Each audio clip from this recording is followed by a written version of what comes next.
Would you believe this summer has been so bananas that this is the first time I've recorded in quite a while? And I know what I said in the last episode that I was going to come to you weekly, but my gosh, life happens fast. No tragedy, just life, man. It's been a very busy summer. My oldest daughter just finished an internship in Orlando. Everything went well. Actually took a trip down there by myself to go move her back up here. Besides that, work's been bananas because of what I do. Summertime is kind of our prime time. And it's just been, you know what? I'm actually struggling through this because I do not believe in excuses no matter what. So I'm going to stop right there. No excuses. But man, it's been crazy. I guess I'm saying both at the same time. It's been a crazy week. It's been a crazy week. It's been a crazy summer. It's been a crazy month. And I am really looking forward to fall. And it's been hot as, oh my gosh, there's no cussing on this podcast. I think I might have said that before, so I will refrain from doing so. But man, it has been hot.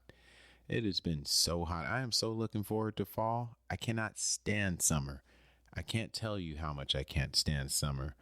If I was a stay-at-home mom and took the kids to the pool and all that stuff, I don't have little kids, but if I take the kids to the pool and enjoy the good life of, all that good stuff, yeah, I would love summer. But guess what? I go to work. Every day. And it's hot. It is. Atlanta is hot. Georgia is hot. And it's humid. California was no better. I mean, here, got a max of 91 degrees. And where I lived in California is a max of about 112. I shouldn't even say max, but average in the summer of anywhere from 95 to 112. So yeah, I just don't like summer. Bottom line, I don't like summer. But I'm happy to get back on here and talk to everybody. I'm actually looking forward to fall and winter and 2025. I know it's a little early to start projecting for next year, but you ever get that itch? You ever get that feeling? I think I'm guilty of it every year of just thinking this year is the year. But something about 2025. I know, we're in the middle of an election year.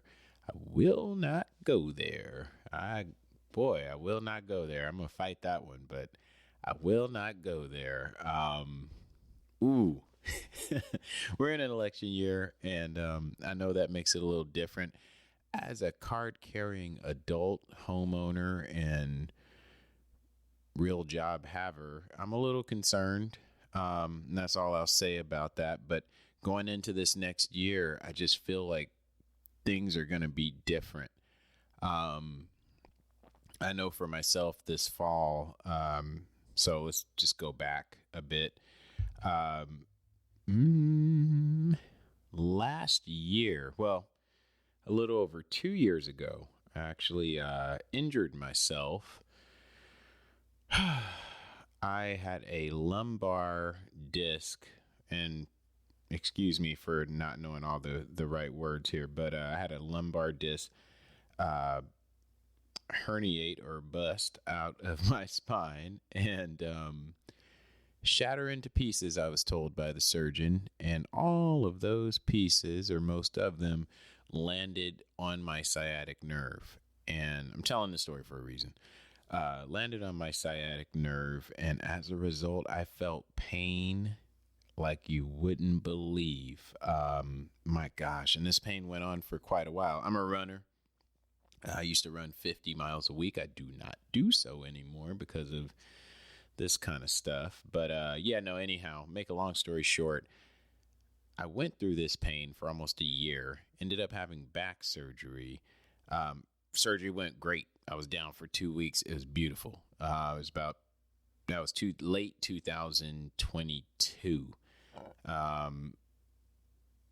ended up getting better running a half marathon for the turkey trot, like right before Thanksgiving. It was supposed to be my triumphant comeback. And wouldn't you know,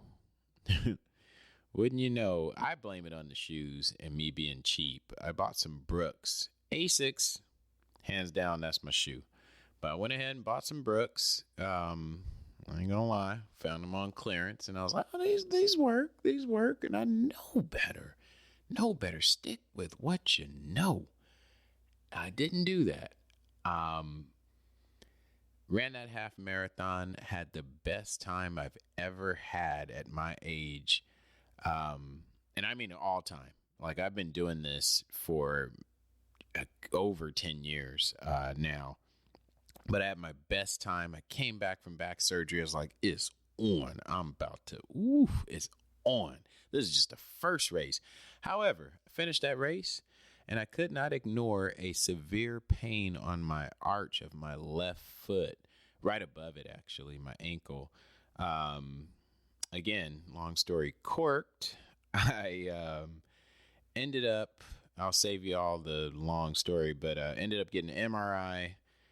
Couple months later, had a 3/4 tear on my medial side of my ankle. Basically, just the tendon has ripped away from the bone, and I got about 1/4 of it chilling, still on the bone. So they have to go in and put bone anchors to reattach the tendon back. And, I said, will I ever run again? And the doctor said, yeah, sure. And then I always, for many years, I had meniscus surgery, back surgery, and now this surgery here. I said, do not give me the advice you give the, I don't know, your average, they're looking at me, and I'm in good shape, don't get me wrong, but they're looking at me like, oh yeah, you'll be able to walk, you can run. I'm like, I'm not talking about, running up the street to catch a bus or something like that. I'm talking about like running. Like, I'm not trying to do 50 miles a week again, but look, I run 5 to 10 miles a day. I need to know, can I still do that? I mean, I don't play for the Lakers, but let's pretend I do. What would you tell Kobe? R.I.P. And he goes, no, you can run again, but I do suggest you throw in some rowing, some bikes, some other things. And I said, I'm down with that. So this fall, October 28th, I'm actually finally going to get that surgery to reattach the tendon to the bone. So, I don't know. The best part about this story? I love fall. I love winter. I love cold weather. I love hoodie season, I call it. Chili season, I call it. Football season, I call it. Go Patriots. I don't care. Best part about this, I get 6 weeks to recoup. Can't move. Not supposed to move. I believe it's for like the first 2 weeks or something like that. Now, this flies in the face of everything that I usually do. I can't sit still. Like, you will never catch me binge watching Netflix. Have you seen on HBO Max? Nope. Have you seen on Netflix? Nope. Have you seen on Amazon Prime? Nope. I no offense to people who do binge watch. I just can't. I can't bring myself to do it, man. I can't. I just feel like I'm lazy. Like it's like the Cheetos of time. Like, you're just wasting it. Like, I just can't, unless you're giving me a check, I can't sit there and binge watch something for 5 hours. I don't enjoy it. I wasn't always that way. Well, then again, we weren't binge watching things 10 years ago. Nobody was, right? But anyhow, I will enjoy that time. You don't want to know what I'll be watching during the 6 weeks. It ain't going to be nothing that most of you people watch. I don't like new stuff. I'll be honest, I'm not going to get political, but I don't like where the world is these days, where society is, and it just kind of grosses me out. So I just watch stuff before the world changed.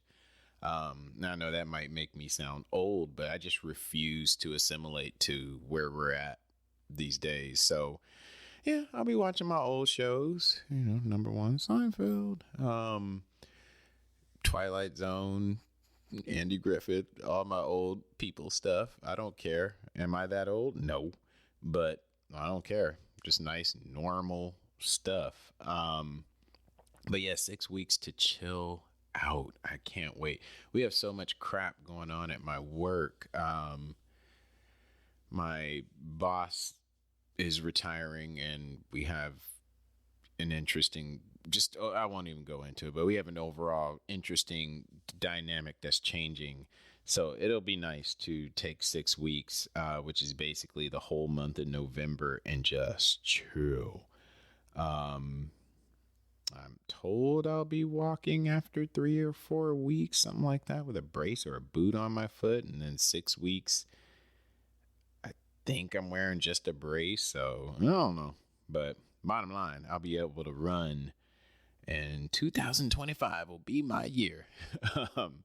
I'll be back to normal and ready to go. But I am going to invest in a hydro rower, water-based rower, and I already got an elliptical. I'm gonna run. I'm really excited. I'm going to build a it's not a shed, but in my backyard I'm gonna get an ice tank, for like post-workout ice baths. I have a kind of relatively small backyard, but I'm gonna build what I call an ice house. I kind of build stuff. I do a lot of woodwork since I've moved out here to Georgia, and I'm getting good at it. But yeah, I'm going to build that. And after I do these, when I'm all better, we're talking 2025.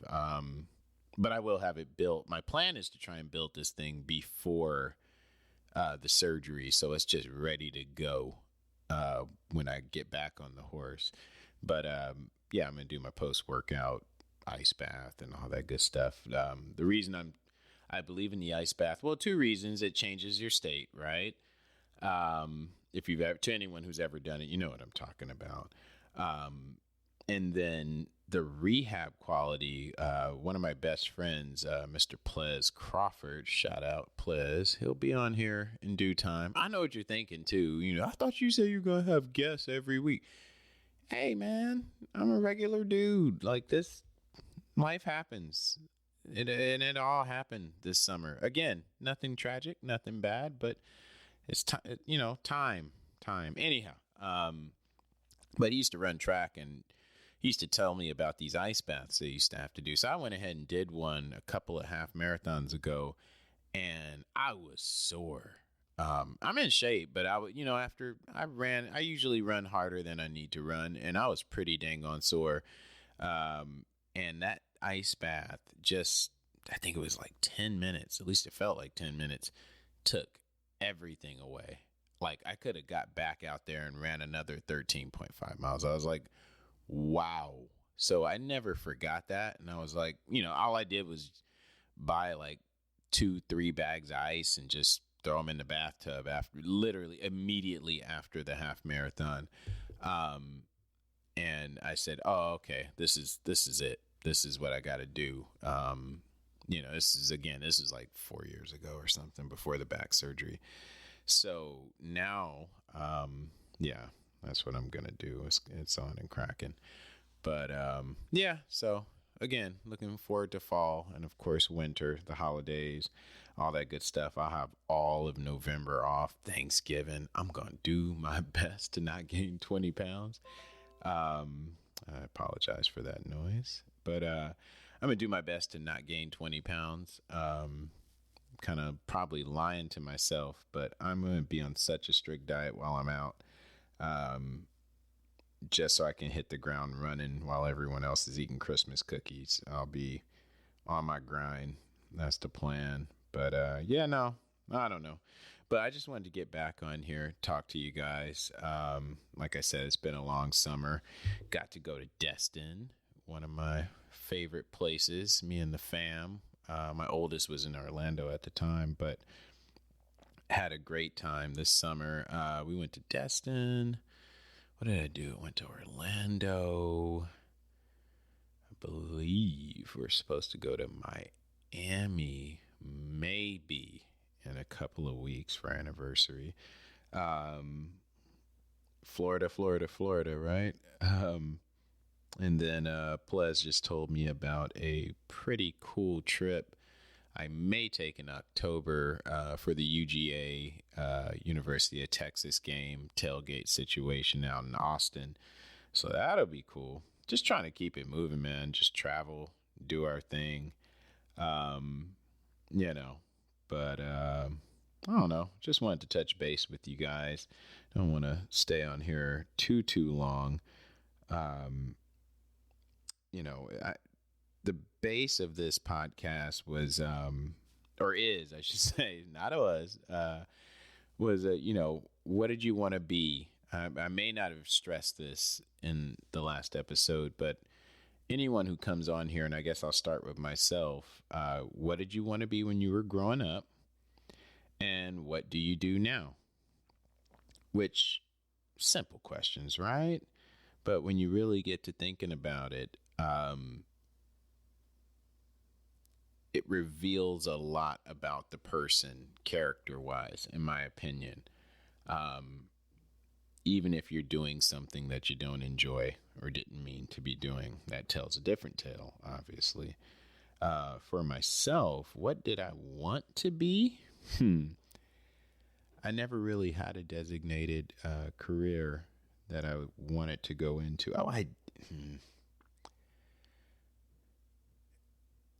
There's what you want to do, and there's what you feel you should do. There's what you feel would be good for you to do. Um, as you get older, you start getting these extra criteria that you add to that career decision, right? But as a kid, what did I want to do? I don't know. To be honest, I do know. I'm fighting to say it because it's not embarrassing, I guess, but I wanted to act. I wanted to be in movies. I wanted to direct. Direct was number one, actually. And acting, as I started to get older, that was that secret thing where it's like, ooh, I like that, but stupid me. I shouldn't say that, but how do you become an actor? I didn't have nobody to tell me. And then I got to, junior high. I went actually, okay, back up. So my parents put me in a performing arts school, 32nd Street USC Magnet School. Really cool. I'm a dork. If you guys have ever seen the show Victorious, which if you have kids, if you have kids of a certain age, I should say, you know exactly what I'm talking about. I went to that school, not the actual school because it didn't exist. It's a TV show, stupid. But I went to a school pretty much identical to that. We didn't have PE. We had performing arts, and that was either music, film, or dance. RPE, you had dance class. You had, and I'm not joking, you had folk dancing or you had modern dance. Now, this was also the early 90s, so it was Hammer Time and Michael Jackson. So it was really cool. Like, we got to choreograph our own dance routines, and I don't care. I will hammer dance you into the floor. Do not ever challenge me. Yeah, I'm going to leave it at that. No, let me stop. That's a whole nother tangent. My cousin used to dance for MC Hammer. It was really, really cool. 91, 92. Shout out Sydney. However, anyway, no, man. Performing arts, when I got to that school, I didn't even think I was going to like it. And to be honest, I think the real reason my parents put me in that school was because we lived in Southern California, Los Angeles, in the hood. And when you live in an area like that, if you have great parents, I don't know, maybe some people will take offense to that. What do you mean great parents? The hood has got good schools too. No, it don't. Well, that's wrong. I shouldn't say that, but it was either I'll real talk, real scenario. It was either go to 32nd Street School from elementary school, and back then you graduated sixth grade, if you call it graduate, and you go on to seventh grade and you're a scrub. So where I lived, a lot of people from the elementary school were going to a school called Audubon. You know what they were doing to scrubs, seventh graders, that they caught in the bathroom at Audubon, which it's not even in the hood. I shouldn't say ain't, sorry. It's not even in the hood. Now, was it where it sits? Was it right down the street from where they filmed Boys in the Hood? You know, when they start shooting and dude holds the Uzi up right there on Crenshaw and shoots it into the sky right in front of the Wiener Schnitzel, where if God was you already know if you've seen the movie. Yes, it was. It was 5 minutes away from there, but it still wasn't the hood. But it was either go there, where if you had to go to the bathroom as a scrub, hey, pardon my French, but if some non-scrubs, 8th and ninth graders, caught you in the bathroom, they would hold you down as a group. I'm not joking. This happened to friends of mine. I thank my parents later on. They hold you down and just piss on you. Straight up. I'm going to tell you right now. So I went to this performing arts school. None of that going on. Instead, I had kids that were bussed in from Santa Monica, the west side of LA, which is like the good part. Culver City, Mar Vista, all these different areas. And it was really cool because you got a hodgepodge of what living in LA should have been. And you had kids from the hood. So it was like just this big mix, and everybody had the same creative energy that, you had, and we would brainstorm. We did video editing. I saved up all my money. Golly, I got there in 7th grade. I don't remember. It was either by 7th or 8th grade. You couldn't tell me I wasn't going to be a director. I saved up all my money, and I didn't buy look, I still buy Jordans. I've bought Jordans for over 30 years. Hey, I got over 120 pairs of shoes. However, back then, I think I had 3. My parents would buy me a pair of shoes a year, period. And we had money. It's just most people, like your parents they didn't care that the white ones came out, and the black ones came out before that. Like, that was it. You want $120, $150 shoes? That's on you. So, I used to save my Christmas money and my birthday money and my grandfather, here's $100, Keith money. And I would buy my own shoes and stuff and cross colors and all those things. Real 90s gear. Anyhow, I didn't do any of that for like a year and a half. And even back then, like, I'm a very goal oriented person. Back then I said, I'm not buying anything. My mom would take us to the mall, Fox Hills and everything. Keith, you don't want anything? I'm like, no, I'm good.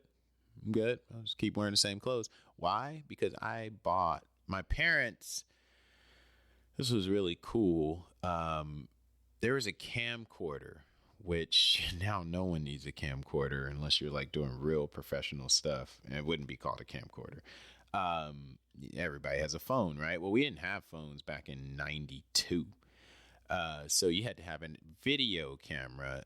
It's $1,200. And back then, $1,200 was like $5,000. And in junior high, right? Like, no, we weren't rolling like that. So my parents were like, look, if you save up half the money, we'll put the other half up and you can get your first video camera, because we had video cameras at school, and me and my friends would do I had film class, so we would do productions and things like that, and we would edit it, and it could be anything from a commercial to a scene from a movie. Like, our teacher used to act, and he's an old dude, so Marx Brothers films and other classic films that we didn't know were classics at the time. He would have us reenact them and dress up and like film it and edit it and all that stuff. It'd be really cool to find those videos, but I know they don't exist. But anyhow, I wanted to do all that on my own. So, long story short, I saved up $1,000 of my own money, like $875. And my parents spotted me for the rest. The camera was like $1,200. They spotted me for the rest with the tax and all that good stuff. And man, it was on and cracking. I filmed so much stuff, and I got my brother and my little brother and my little sister. I'm the oldest. They were the actors in my production. We did everything from, I didn't know it was called stop motion. We do stop motion videos with our Ninja Turtles, all kinds of stuff. I just knew I wanted into that world. But then an interesting thing happened. Again, for the best in the biggest picture, bigger picture, I mean. But we moved, and it's not, the world wasn't like it is now. Even though we were still, oh, I don't know, about an hour from LA, we moved north to a town called Palmdale, good old Antelope Valley. And at that time, I moved there when I graduated and went to high school. And at that time, they had nothing like, I don't think they do still. It's like a town that time forgot. I'm not crapping on Antelope Valley, but if you're from Antelope Valley, don't front. You know what it was like back in 93, 94 to live in the Antelope Valley. It sucked. Um, it's bad when a town has a common theme amongst young people of, when I get out of here, when I move, when I get out of the AV, that was the whole everybody. When I get out of the AV, but anyhow, back on track. Forgive me. I sometimes get off on tangents. We moved, and the high school I went to, well, like I said, there was no high school, but the high school I went to didn't have any type of video production program, and all they had was drama. Hindsight, of course, should have just went for drama and would have realized what I already realized in a later age, but didn't pay attention to. Should have just went there and did that, because after all, my secret was wanting to act, right? Well, I wanted to direct. I just wanted to be in that world, but I should have just went with drama. You could always change later, but I didn't have anyone to tell me that. So I switched up, and you get older, and parents influence you, at least me, just with choices I made in life. You're fed that belief that, oh, you got to decide what you want to do. What do you want to do? What do you want to do? Coming into college, and I was like, I don't know what I want to do. I don't even remember how, but I met a guy. Golly, it was after high school. I ended up going to a junior college, and I decided somewhere in there, because I had started working out. Another one of my best friends, Matt Aguilar, like a brother. So is Plez.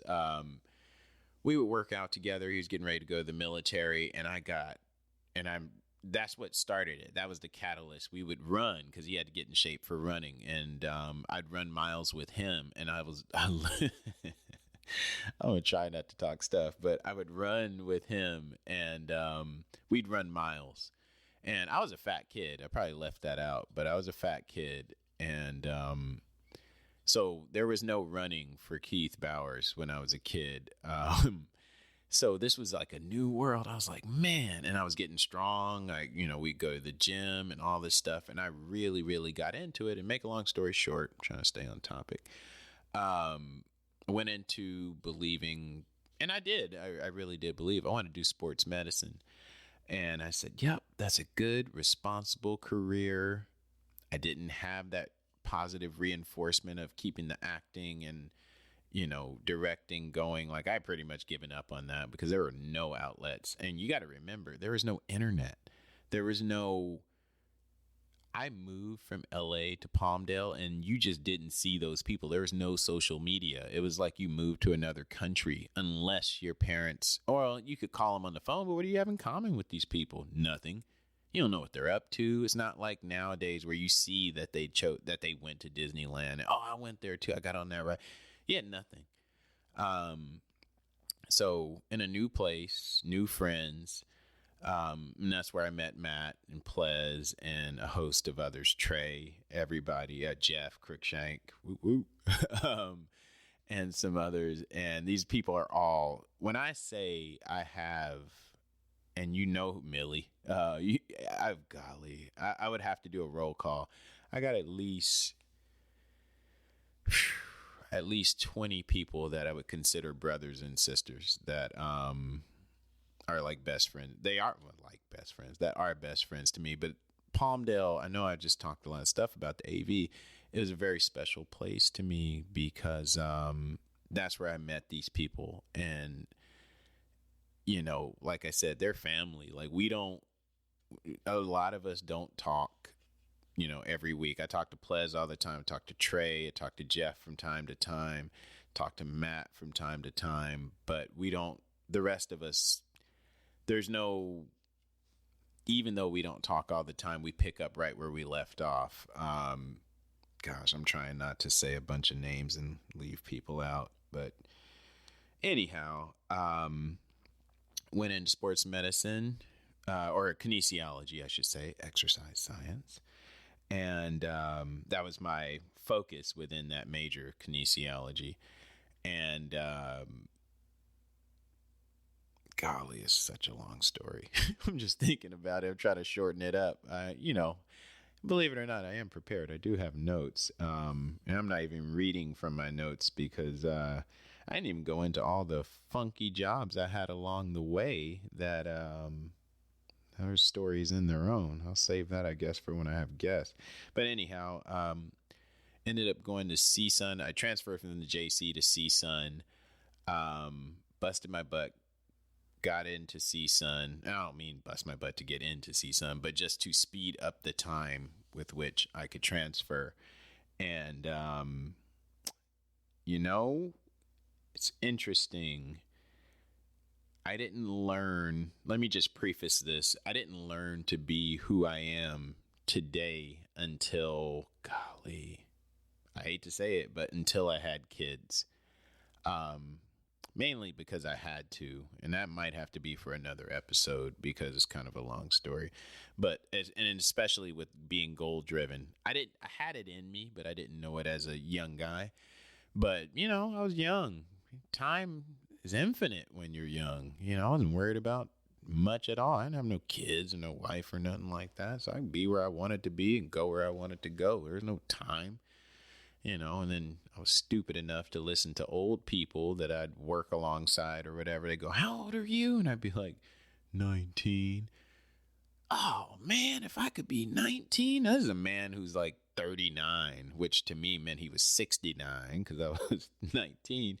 Oh, man, I could screw up twice and still be younger than 30. And I'm like, for real? I'm listening to this because I was secretly lazy at times. I'm like, really? So you're telling me I got time to chill?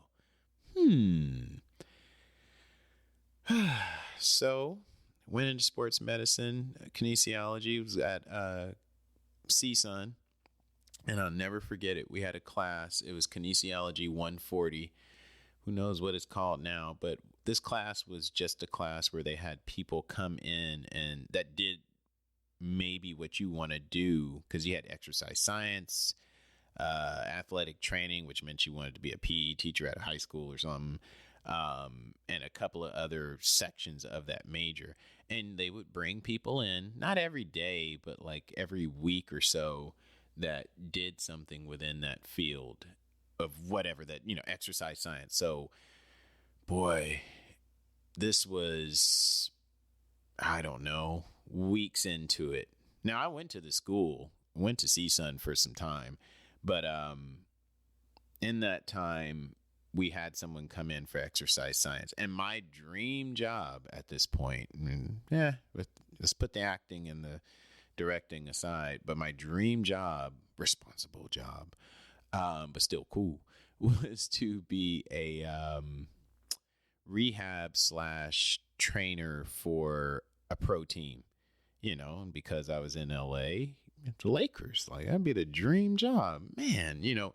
And even then, like I'm always about making friends and connecting with people. You can't get that out of me. I mean, that's part of the reason I'm doing this. Like it's something in me, man. You are who you are. And my thing was, yeah, the job's cool, you know, not to sound like a jerk, but my mom would be like, well, is it because you want to help people? And I'm like, I don't care about helping people. I'm like, yeah, sure, whatever. I just wanted the connections. I like the idea of knowing those people and interacting with him. And not that I wanted to be famous or know famous people. I mean, you live in LA, you see famous people all the time. It was just, I really liked that world. And anyhow, I'm stalling. Basically, it didn't work out because we had a guy that came to class. And again, I didn't have the grit that I picked up after having a family, and after doing what I had to do after having a family. So the wind could blow a certain way and it'd be like, whew, like change my mind maybe. This guy came in and he goes, so I work with, and he worked at like a rehab office or something for like elderly people. Back then I'm like, oh, you work with old people. Ugh. He goes, yep, that's my job. Get old people to walk again. And I was like, oh, forget that. That ain't what I'm talking about doing. And he goes, I know people who are interested in exercise science and in what I do, you all think you're going to work for a pro team or a college team and life's going to be great. You're going to meet great people. And it was almost like he was a fortune teller. I was just like, oh, and I'm leaving something out real big, actually. I also didn't have a whole lot of faith. And that is a huge factor. I mean, when you don't have faith, when you don't know how to use faith, when you don't have belief, and I'm not going to, I know there's people from all walks of life that'll listen to this, but when you don't have something, when you're not standing on the principle of faith, you can be tossed like the wind, north, south, east, west. Today it's raining, today is sunny. That was me at that time. And this guy said, I know that's what you think you're going to have, but you know what? Probably not going to happen. And boy, what did he say that for? I heard that. I'm sitting in that class, and I was doing good in school. Don't get me wrong. I was sitting in that class, and it just let all the air out of the balloon. And I remember walking out of that class in the afternoon. I was off that day from work. Because, I worked 40 hours a week at a leather shop. Anybody remember Wilson's Leather? Nope, didn't work there. I worked at their competitor, this place called Leathertown, with some other good friends of mine. Anyhow, I worked retail majority of the time back then while I was a college student. But I made good money. And anyhow, not on topic. But that day, I walked out and I was like, uh-oh, because that voice started saying, so if you're not going to be what you thought you were going to be, because this one person said you're probably not going to be that. Again, I didn't have anyone to go, Keith, don't listen to that crap. You keep moving forward. I had to learn all that on my own. My parents are great people. My dad did what I do, refrigeration, air conditioning, and he was a manager in doing so. But again, hardworking guy. My mom, nurse, worked for Kaiser, and then stayed home to take care of us kids. Like just very conventional, regular blue collar people. Like there were no entrepreneurial spirit or goal driven. Like you never have my dad go, hey, I'll be back. I'm going to the gym. I'm trying to, get my my mile time faster or stuff like that, my 5 mile faster. No. So all of that is me. I birthed that because I got addicted almost. I shouldn't say addicted, but goals really turn me on, and the persistence of goals really drive me. Even if it's something I don't want to do, I find a way to dip down in that and just, I won't even talk about the equation, but I mean, I use certain things to propel me forward. I didn't have any of that. I mean, something as simple as the disgust of actually the idea of quitting, that's what keeps me going today on things. You don't even want to know what I'm eating for dinner. Like, I'm eating pretty healthy right now because I'm not fat or nothing, but I'm trying to, in my mind, drop weight before I have this surgery because I know the holidays are coming. I know I'm going with some peach cobbler. Anyway, so I heard what this guy said, and it totally just shot me in the foot. Went to work the next day, and I could not get this off my mind. I was like, I don't want to do this anymore. Couldn't tell anybody, you know. And I just, time went on. I kept going to school. I kept working my 40 hours a week, full schedule at school. I think it was like anywhere from 14 to 15 units a semester and 40 hours a week at work. Now, as a manager, and I was making, golly, like 32 grand a year, which was nothing. I'm sorry if that's where you're at in life, push harder. But I wasn't making a lot of money.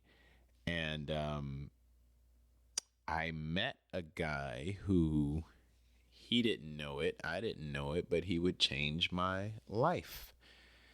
His name was Tom Johnson. Probably shouldn't say his name, but that's a pretty common name. It could be anyone, right? Tom Johnson. While I was working at the leather shop, really cool dude. Picture, golly, I'm very visual with things. I want people to see what I'm talking about. And anyhow, he's a little short, black, bald man. If Sherman Hemsley from the Jeffersons was a dark man, he didn't look like him, but just his character, overall boisterous, small man, but cool dude, really, really cool dude. He would come in because he, he was a player, I'll put it that way. He was a player, as he would put it to himself, or speak about himself. So he would come in, and now I knew when these people would come into the store, I was really good at sales. I would talk to them, didn't matter who you were. I wanted to know, because keep in mind, I knew what I didn't want to do anymore, but I had no idea what I wanted to do instead. And met this dude, very charismatic, always had a cool line, always had something funny to say. And he would come in and he would spend like, without even, it's not a lot of money now to me, but he would come in and spend like, boom, I like this leather coat. You know what? We'll get the black one and the brown one. It was like $300 a pop. And I was like, dang, this dude, he didn't even blink. Like, he's not even worried about nothing. Like, I didn't know anything about credit. Maybe the man had a loan. Like, I didn't know anything. I just thought, hey, he's spending the money, he must have it. And then he would come in with chicks, and it was always a new one every time. And they were, the kind of cheap looking people. So you kind of, even at my young age at the time, I think I was like 20. Yeah, I was like 22, 23. Finally, one day I said, man, can I ask you something? And he goes, yeah, what is it, young brother? That's how he used to talk. And he goes, yeah, how can I help you? And I said, I'm just curious. You got a suit on. You drop a lot of money in here, and I see you come in with the ladies. I said, what do you do? Because he knew enough to know he wasn't a doctor, maybe a lawyer, but he wasn't a doctor. And he goes, oh, I sell real estate. And I was like, sell real estate? I said, huh. Now, this is '02, Valencia, California. And I said, oh, I never, how's that go? Like, and I wanted to ask the obvious question. Always wanted to know, how much do you make a year? Because my dad, not that we were rich, but to me, we were pretty well off. We were comfortable. My dad worked his butt off and made a lot of money. My mom was a stay-at-home mom, and we could afford it back then. It's not like nowadays, but even then things were kind of expensive, but 3 kids, whatever. So I had a measure, and I'll leave it at that, a measure of what I was measuring people against. And that was what I knew my dad made range wise. And this dude was like, oh man, what was the number? He said last year he made, and this is like '02, so like '01, he goes, well, now again, this is all game. I didn't know this about the man. I took him at his word. I am gullible that way. I used to be. I'm better about it now, but back then I was wide open. And he goes, well, last year I made 275, and I was like, $275,000. I was like, but I'm playing it off. I go, oh, okay. He goes, yeah, I did all right. I'm trying to get to 500, and I was like, damn, like, how bold can you be to say you're trying to get to 500? And I won't say falling for it because, anyhow, I had never met a real estate guy. And I'm not saying all real estate people are that way. A lot of them aren't. There's a lot of unsuccessful real estate people. And I know some very successful real estate people that are legit successful. I'll get to that. But he told me that number, and I was like, I already knew where my head was at. Because one thing about me, and this is not a good trait, but I was always motivated by money. I was like, ooh, I said, even when I was a young guy, like I told you, saving up for the video camera.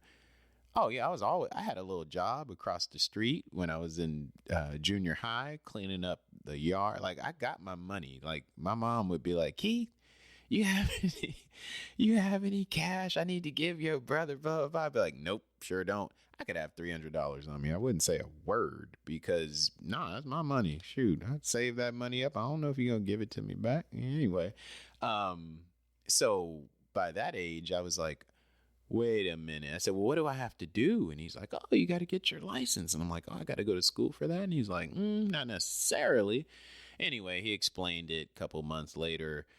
You get your license. So short version of the story, went ahead and got my license. And oh boy, me and Plez was my roommate at the time. Boy, we would be at our apartment just talking about the stuff we were going to do. Forget the cars. That's easy. Like, I want my Range Rover, whatever. We just, especially me, I'm a bit of a dreamer. I got a big imagination. I always have. Always have. I guess that kind of plays in line with the directing and things like that.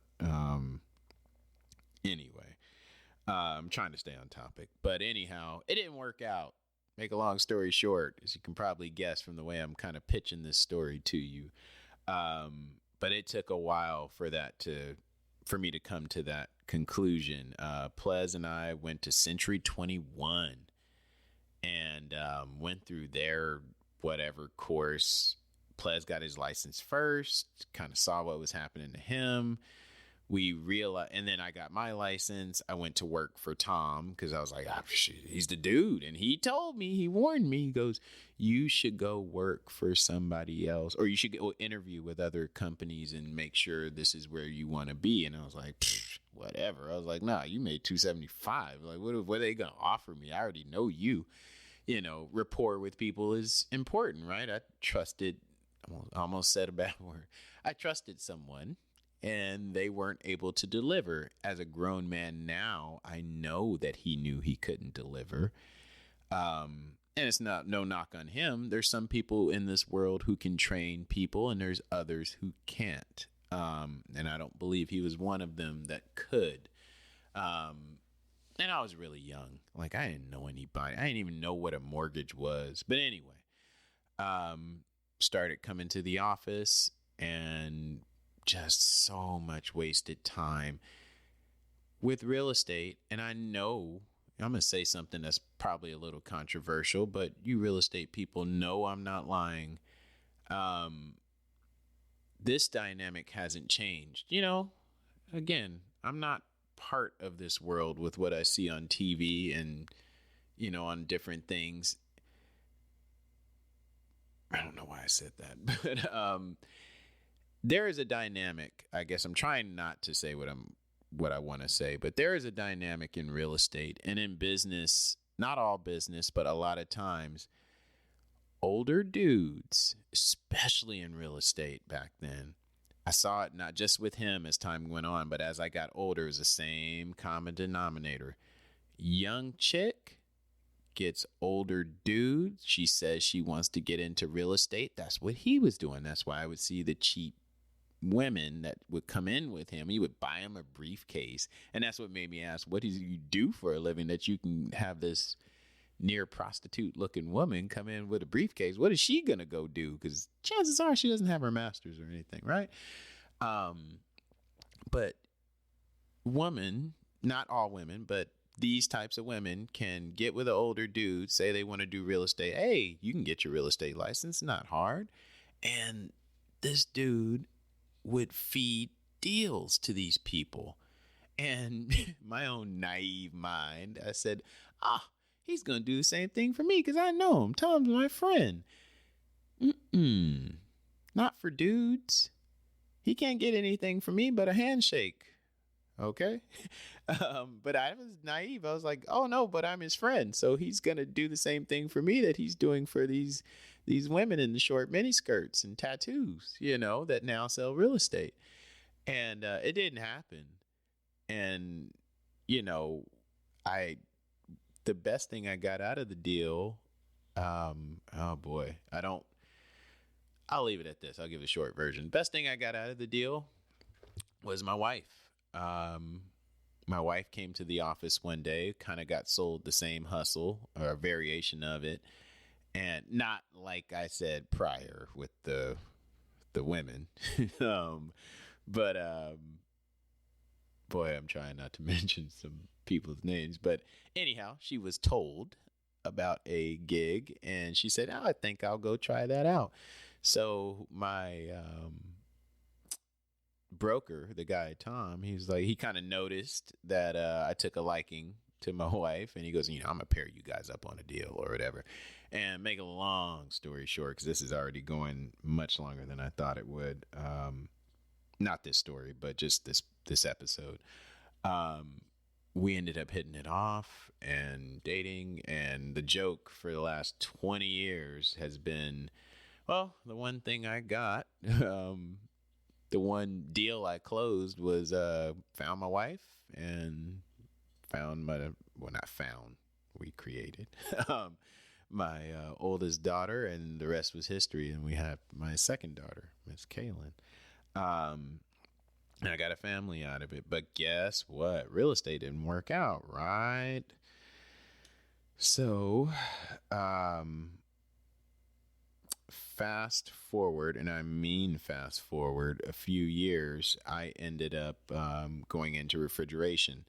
I went through an apprenticeship, 5-year program. While going through that, worked full-time, more than full-time. Just grinding, man. Doing refrigeration, I'm sorry. And I've been doing it ever since. I've been in refrigeration or some aspect of it off and on for the last 20, I hate to even say this, 25 years. Now you say, what? Wait a minute. That means you're like 60 something years old because you've been doing this and that. And blah, blah. You said 01, 02. Don't try to do the math, okay? Long story short, I did it in 98. Hated it with a passion because I was 19 and I worked with old dudes who were like 40 with kids and wives, and I had nothing in common with them. What are you going to do tonight, young man? I'd be like, shit, you don't want to. We're going to Old Town Pasadena. We're going to go hang out. We're going to go wild out. And these old men are like going fishing and just doing old people stuff. So like, I hated it. And my dad, I didn't know it at the time. He would pair me up with these people to try and get me to go back to school. Like made sure I got some of the crappiest calls and things of that nature, because he knew it wasn't me to go and do that job for a living. Still had hope, right? Still had, wanted to be in sports medicine and things like that. I thought I'd given up on that for like a year, which is another story. But did it in 98, quit, went back to school. That's when I went to CSUN, or went to the junior college, went to CSUN, all that good stuff. And then once I had my family, I ended up coming back to refrigeration because, people, this is interesting. People scoff at jobs where you work with your hands and brain. Because I'm not digging ditches. You can't hire a day laborer. Sorry, it's just the way I'm going to say it the way it is. You can't hire a day laborer to do what I do. You can't. They don't have the technical skill. They weren't trained in it. I'm not painting fences.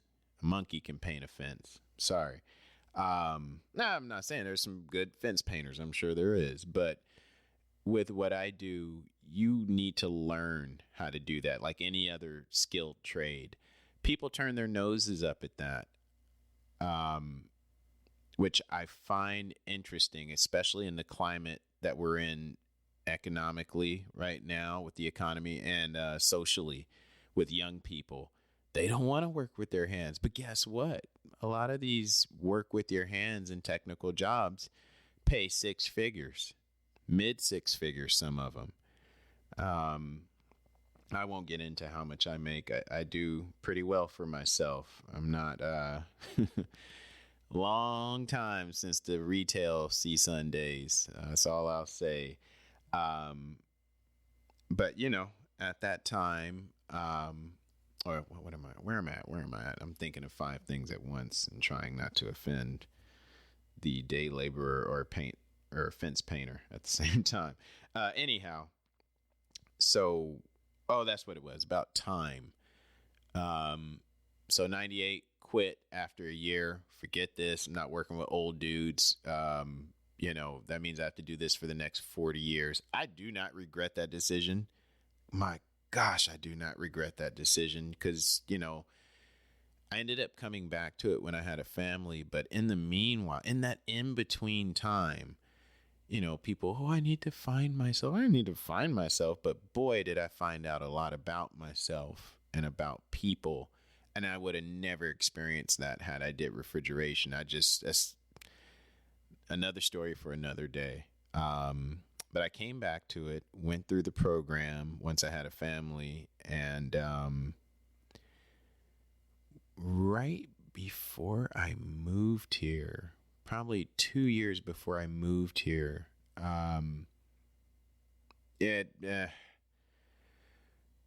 without going into it, some things happened and with the company I was working for, and I ended up going into what I still loathe, not love, loathe, LOATHE, to this day, is construction, startup. Couldn't stand it. I ended up going into the construction side of refrigeration and AC, HVAC, and I couldn't stand it. So I quit and ended up going back to real estate. I didn't care. I said, you know what? I'm going into real estate again. Now, I didn't go into residential. I went into commercial, and whole different world. I'm not a real estate snob, but whole different world. I don't want to say anything that would jack me up for the future because I still have a very big love and heart for real estate, and I will be back in it at some point. Again, I have my Georgia license and my California license. What? Anyway, currently I do. But I went back into commercial real estate and worked for a brokerage back home in Valencia, California. And boy, when I said people scoff at people that work with their hands, the guy who trained me, and I actually got training. I told you, Tom, he was not one to train people. I should name drop, but he wasn't one that was going to train people. However, my good friend, Jesus Henao, shout out Jesus Henao, out of Leola Commercial. If you want to look him up and you want to buy a multi-family building, he's your man, whether in Utah or California. He trained me, make a long story short, and it was a whole different world. I met people, oh my gosh, before doing commercial real estate, I can honestly say, outside of the acting and the directing, right? Because now that acting and directing, just so you understand, that's dreaming. That's like saying I'm going to work for the Lakers or like that. Again, just like sports medicine, right? That's dreaming stuff. Like, stop being a child. You can't achieve your dreams, Keith, right? However, this career of commercial real estate, I've never, up until this point, I didn't believe that you could go to work, or I thought work was work. You're not supposed to enjoy what you do. I thought it was, and I'm just saying, calling it how it is, or how I thought it was. Yeah, everybody has to go to work. This is what I tell myself when I was doing the crappy construction stuff. Gosh, man, terrible jobs, terrible. You're supposed, it's work. Like doing chores. Nobody enjoys doing chores. Like, love what you do. That's something that goes on a t-shirt. I mean, that's what teachers say, lying to themselves. They don't make no money. Like that. This is just where my head was at until I started doing commercial real estate. Oh boy. If I could turn back the hands of time, and this is just my story, right? When you meet people on this podcast, friends of mine, they're all friends of mine, or friends from church and things of that nature. I hope that they're this open.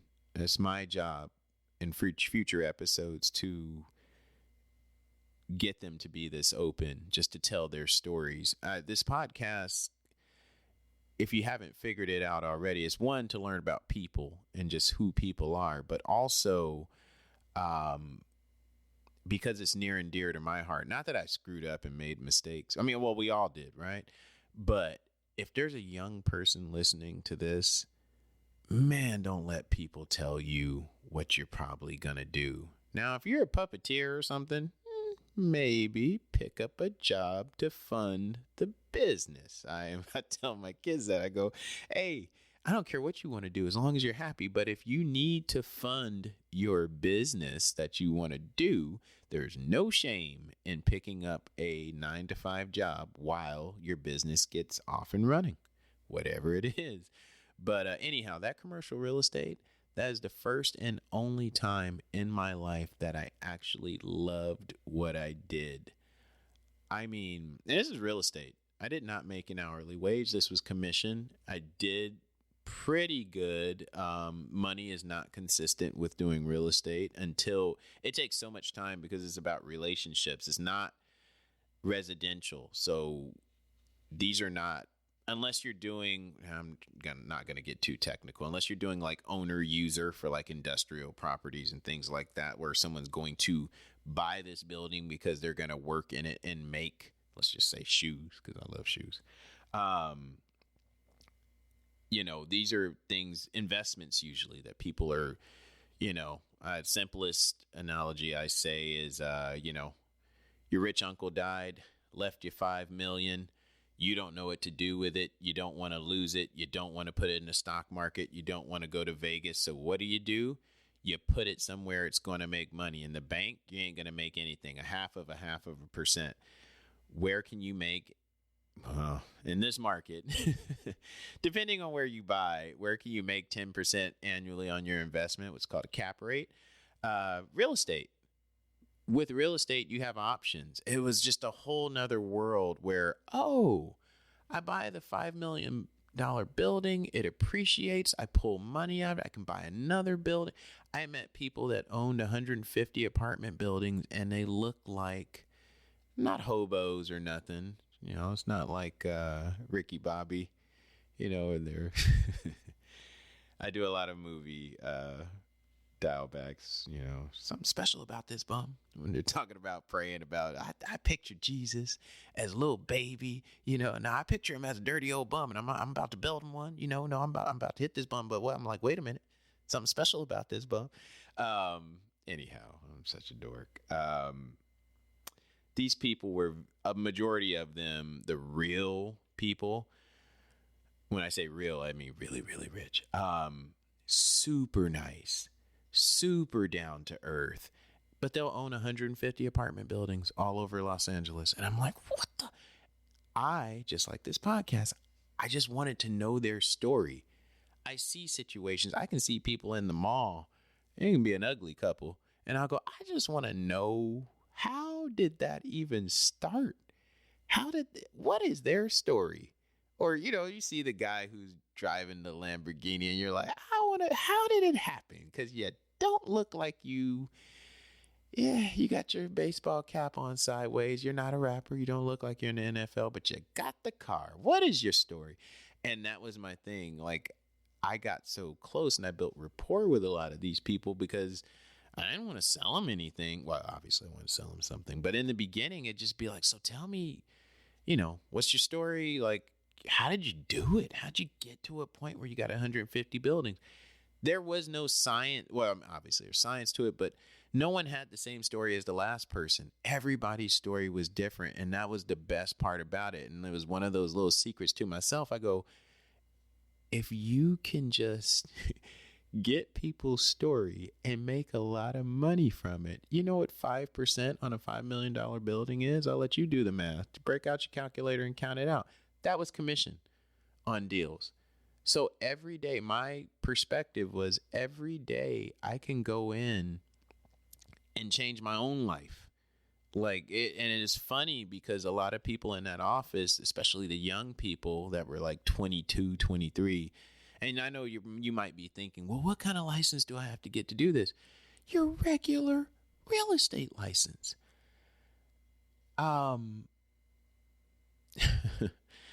I didn't mean to talk about commercial real estate so long. I can go on about it forever. But my thing was, while I was in there, people took that time for granted. And by this point, I ran 50 miles a week.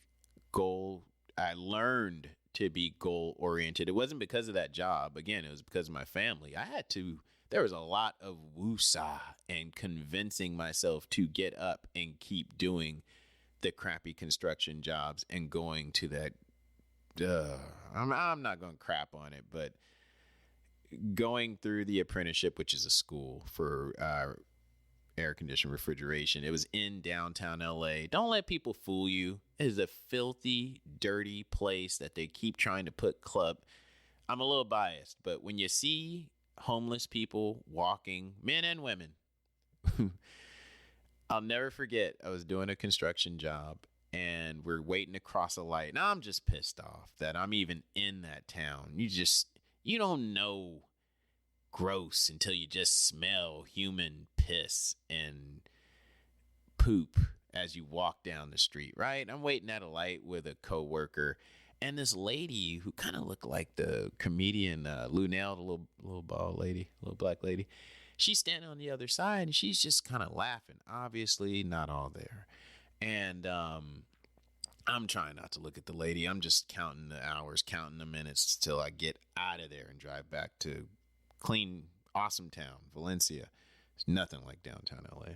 And the guy's looking at me like, oh, do you see? And I'm like, I'm looking. I'm like, I don't know what this dude, we weren't speaking. And I go, I don't know what this dude's trying to signal to me, but whatever. And I look at the lady and it just, as a human being, you size people up, and I'm looking at what she has on, and she had on like a black t-shirt, just dirty, right? And holding a bunch of bags, just laughing. And I'm sorry, I'm going off topic, but I'm more engaged with her making the loud sound, so I wasn't really paying attention. And something said, what kind of pants does she have on?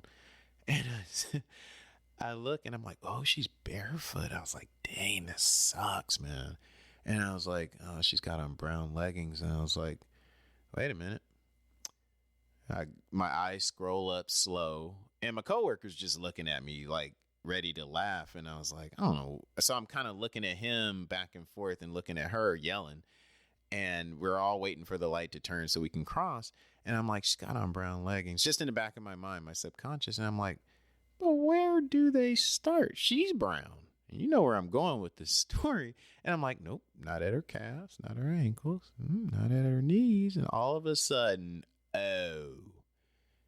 swimming was bottomless at about 11 a.m. And I said, heck no. I was like, it was so gross. I'm sorry. I know. Dude, save your comments and things like that. But it was just gross, man. And I was like, I told him, I said, you see? I said, that's why. I said, I ain't a snob, but I ain't supposed to be doing this. I said, I don't want to see this. I don't get it. There's nothing about this town that I like. I said, I don't want to be here. Downtown LA, oh boy. Yeah.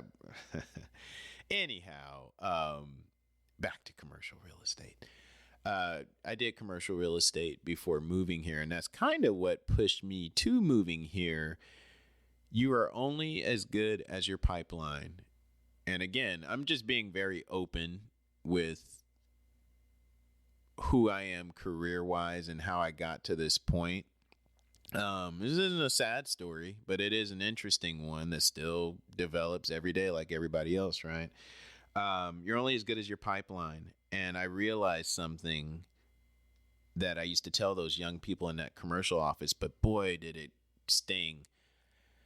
I should have started doing that. I didn't know anybody who did commercial real estate. I too thought you needed a different license and different this and that. I didn't know. I met Tom, the residential guy who took women from the strip club. I'm gonna call it what it is. He took women from the strip club and told them, hey, you can sell real estate too, so he could sleep with them. That's the truth. That's just, call it is what it is. He was a simp. He was a trick. That's what he did.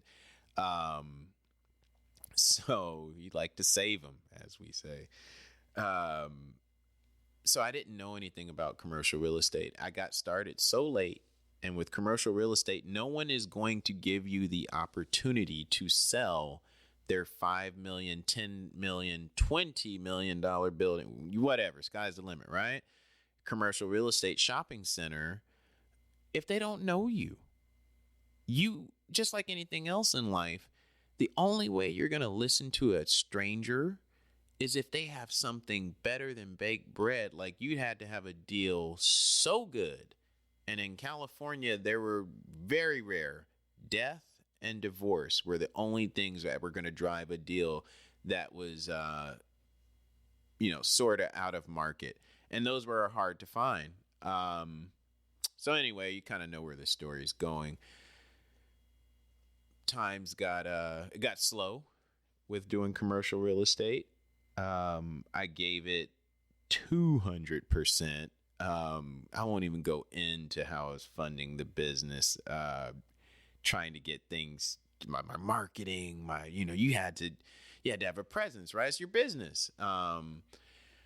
Till finally, I'm giving the short version of the story.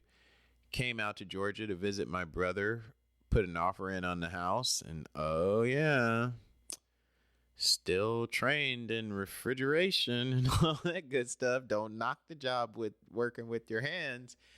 Got offered a job, came out. I'm trying not to get into exacts, but came out, do very well for myself. And it's not that I never looked back. I miss it all the time. Doing commercial real estate. But I cannot knock what God has given us since moving here. Got some questions when I get upstairs. I do later on, much, much later on. But that's one thing that's consistent with me when it comes to like, when I die, I'm going to ask God, why?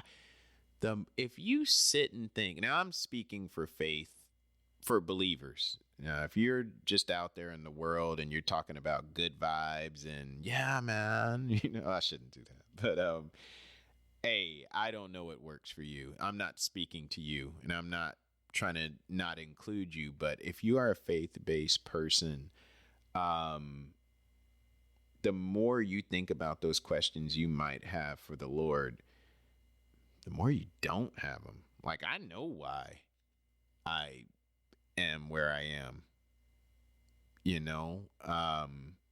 without going too far into it. In California, where we lived, average home price was about $800,000. And I used to always, one of my stresses while I was doing commercial real estate was, okay, Keith, if you close the deal for the grocery store, shopping center, and I'm not exaggerating, this was one of my first deals. You closed the deal for the grocery shopping center in Malibu. I can't remember it wasn't Whole Foods. It was not a name. It was like a healthy 2-story. I'm looking right at the building in my mind. Anyway, you close that deal. Okay, you get your commission. The commission was bananas, like an actor.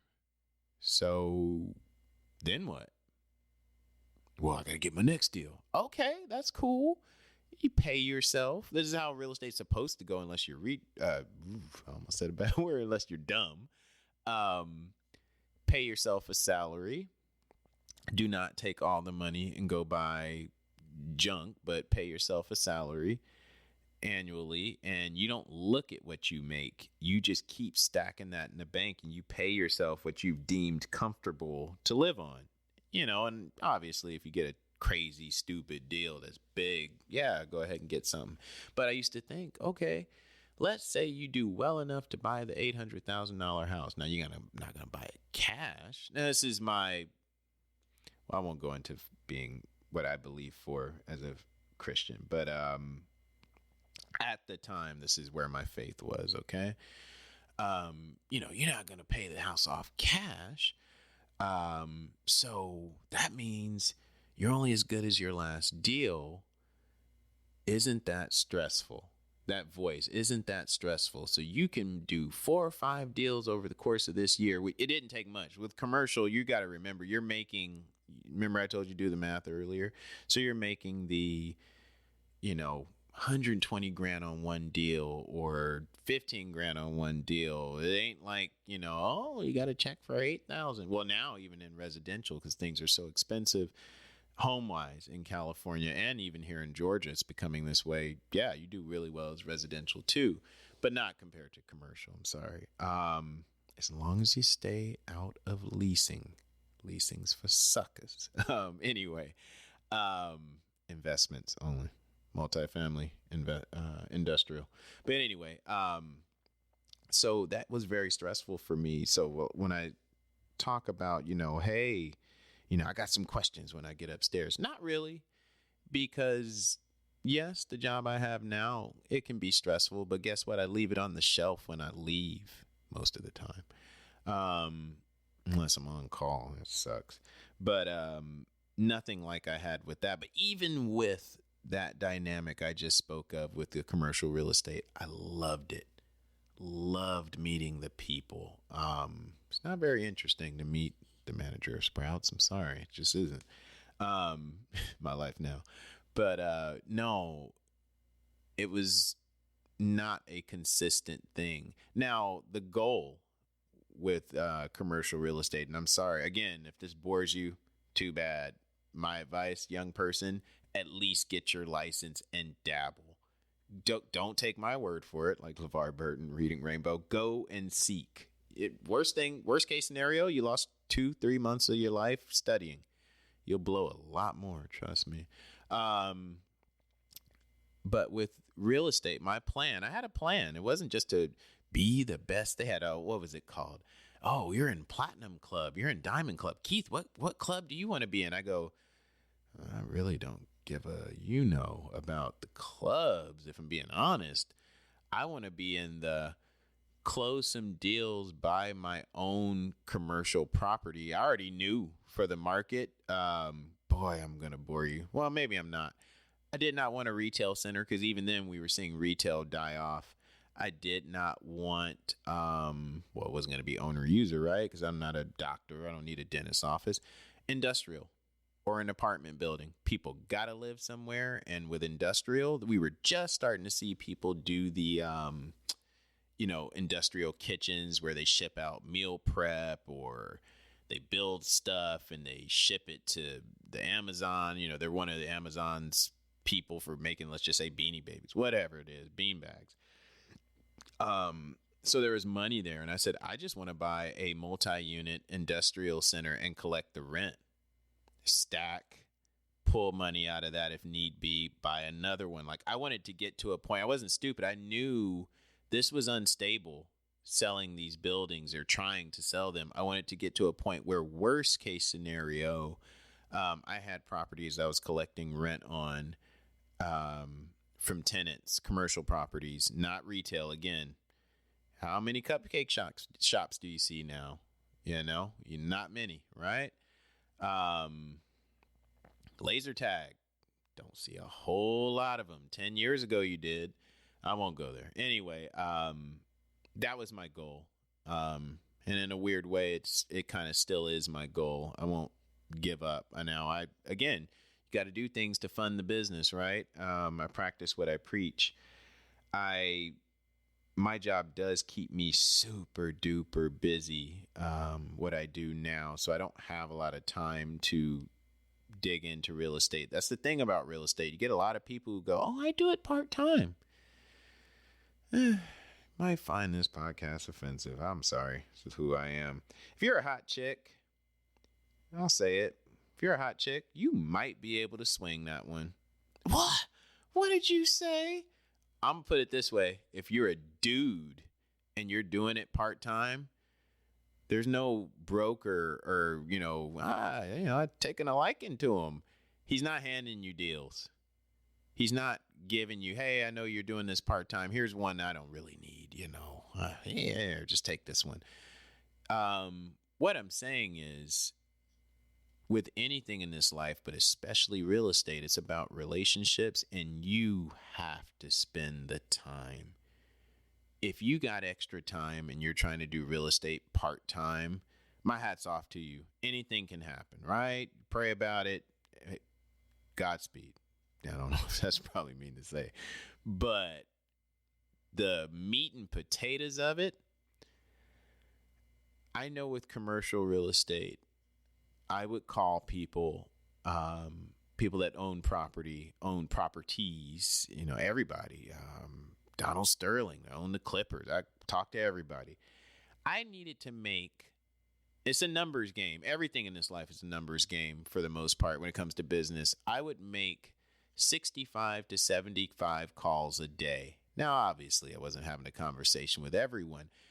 If I chose, now this is over the course of an entire day from about 9 a.m. to about 4 p.m.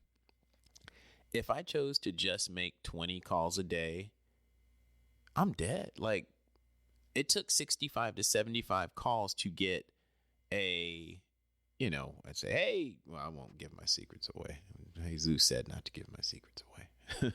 He trained me.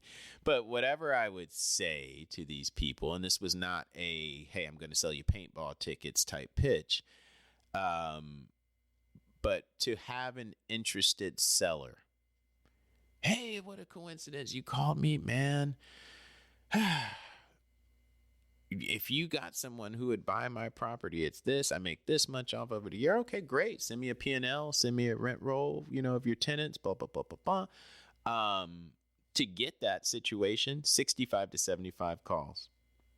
So if I'm doing it part-time and I'm just going to kind of swing in around now from about 5 p.m. From 5 p.m. to say 8 p.m. my time Eastern, because, it's 2 p.m. to 5 p.m. back then, because I do have a family, right? I got to eat, I got to go to sleep, got to wake up the next day and go back to my 9 to 5 or 6 to 5 job. I'm dead in the water. Like, I'm not, there's a chance you're going to get a yes, a maybe, or whatever, but you're making, in 3 hours time, you're making what? Maybe 20 calls? If you're giving it your all, you're not making 20. You probably got 15 because you're a talker like me. Not wasting time, but it takes time. You got to develop relationships. I'm not selling paintball tickets. You didn't win a sweepstakes. So there's no robocall version of me. I'm trying to have a real conversation with you. It's a waste of my time. That little bit of extra time, spend that with my family. And that goes for other people that are trying to do it part-time. I'm not knocking part-time real estate people, but we would have people who would come in the office and, it sounds mean, but we would kind of laugh, because I knew what the numbers were. And I'm like, I see you come in here from 11 to 3 o'clock till you got to pick up your son. Have you had any bites? Oh, I'm getting close. And those people would never work out because it was like, you can't. What kind of relationship when that guy in LA goes, yeah, sure, come on down to Santa Monica. You can't come.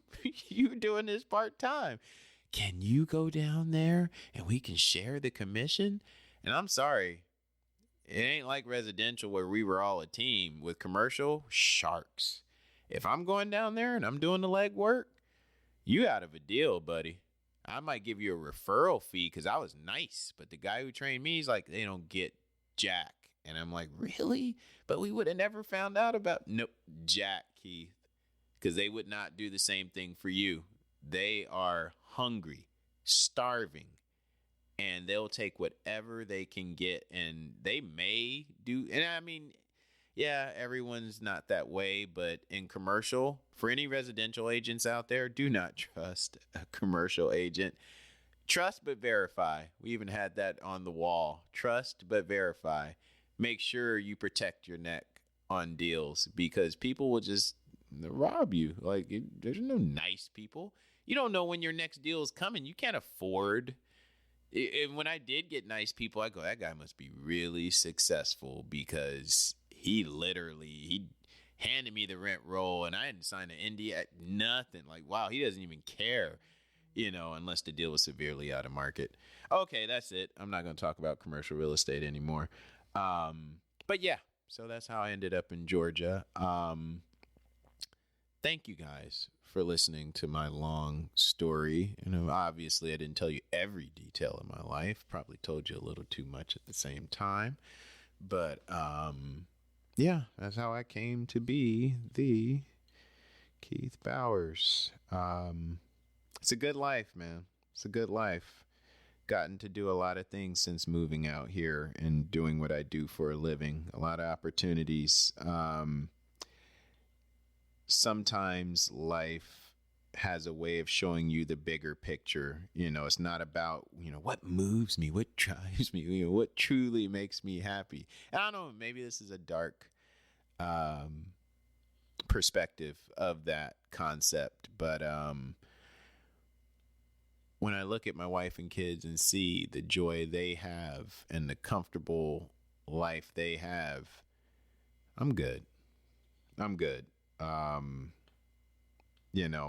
What's the saying? I do what I have to do so that my kids do what they want to do. That's where I'm at. I told both of my girls, I go, I don't care if you live with me till you're 35, as long as you're chasing what you want to do in this life, because the value in that, I didn't believe in it before. Like I said, I didn't believe you love what you do. There's a lot of people who say, I love what I do. No, you don't. You wouldn't do it for free. If you weren't getting paid, you would not be getting up on that conference call. Don't shut up. I don't believe you. Now, I'll tell you, for me with commercial real estate, I'd be doing it for free. Heck, I was. You're not supposed to say that when you do real estate. I do not work for free. Half the time, I wouldn't even care. Keith, you going home? I go, no, there's an opportunity for more deals. What are you talking about? Where are you guys going? We're going across the street to the bar. We're tired. I'm like, tired of the chance to make more money? No, like, connect with more people, man. Anyhow, I can go on, and I'm sure I will as I get guests, because I'll have real estate people, and boy, I'm gonna probably seek them out first. But anyhow, you guys have a good night. Thank you for the listen. If you can, leave a comment. I promise, now that it's fall and work is getting slower, load wise, more episodes to come, guest or not. I'm going to definitely gun for one episode a week. It's just, golly, man, I have so much on my plate. If I'm not woodworking, I'm working out. If I'm not working out, I'm working. If I'm not doing that, I'm cooking. If I'm not doing that, I'm walking the dog at 4 a.m., 5 miles, because I got to have ankle surgery. So I refuse to just sit there. I walk instead of run. Yeah, I'm a pretty busy dude. I get up at 3:30 a.m. and my day doesn't stop. Let's see, it's 7:41 p.m. Yeah, I probably won't be going to bed till about 10. So as long as I get about 5.5, 6 hours of sleep, I'm good. I ain't got time to binge watch. I don't have time to binge watch, but I love it. I do. I complain, but I do love it. I wouldn't have it any other way. I'd be bored to death if I. Anyway. All right. Talk to you later. Goodbye.